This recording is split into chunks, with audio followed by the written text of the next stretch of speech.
think one of the most iconic vehicles of the 60s, 70s, 80s is a VW Beetle. But we also know that the VW Beetle's only got 40 horses, which is not exactly exciting. So to make it exciting, we decided to put a V8 into it. To put a big V8 in it, build new chassis, build new suspension, put on bigger brakes, and then put the big V8 in it in the middle of the car, and then run it through a 6-speed transaxle. When we started this particular vehicle, our spray painter had mentioned that there had been a Beetle standing in his workshop that he had been working on for a customer. Once the car arrived at the workshop, one of the first things that needs to be done is to remove the body off the chassis. It's not a complicated process.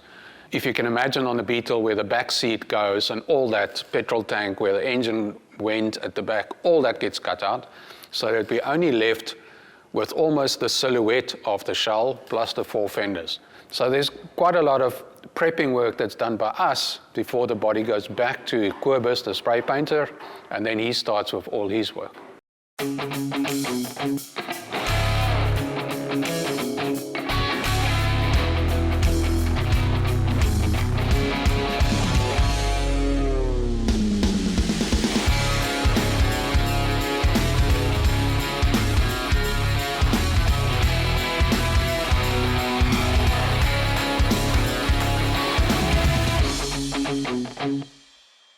So we've done a couple of dozen of these chassis already, and we have them in stock. So we would allocate one of those chassis towards this particular project.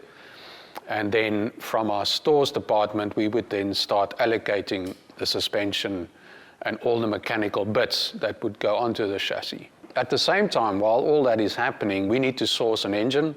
It needs electrics, it needs an ECU, it needs a whole lot of stuff. So there's a lot of work that happens in the workshop prior to the body coming back to us. The chassis itself is an aluminium chassis. It consists of about 38 panels, which are laser cut and CNC bent. We fit all the components within a jig. The process of welding takes, on average, about 12 hours to complete. There are quite a few steps. When we build the exhaust system, we have to have the body on the car because we have to see where the exhausts are going to clear, and then we wanted the 2 pipes to come out the center of the body. So there's a point where the body goes on, we design the exhaust system. While the body is on, we look for other routing of electrics to tail lights, all that kind of stuff. The body comes off again. With the body then off, we can drive the car, we can test the car, we can do all the, let's call it the dirty work of looking for oil leaks, water temperatures, all that kind of stuff. We can do all that much easier without the body on. Once the car is assembled, including the body, we get to the most tricky bit and the most nerve-wracking bit, and that is to take her down to the dyno and drive the car hard. So to give you an idea, when we did the 1 power run up to 6,000 RPM in 4th gear, we were already reaching 220 kilometers per hour. We would always supply the car in what we call a safe mode. Even at that scenario with the rev limiter set at just on 6,000 RPM, we were getting just short of 300 kilowatt and about 480 Newton meter torque.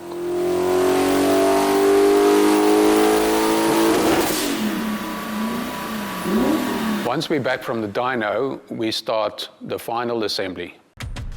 With the final assembly completed, we then spend time polishing the car, put a nice layer of polish onto the body. As I always say to the guys, the last 5 or 10% of the vehicle is 40% of the work. This particular vehicle has the Audi 4.2 V8. We're very excited to also now offer the Chevy LS1, 2 and 3 engine options. Completely different to the Audi, a whole new challenge for us in the workshop. New chassis design, new engine mounts, new exhaust, etc. But we're really looking forward to it in our next vehicle.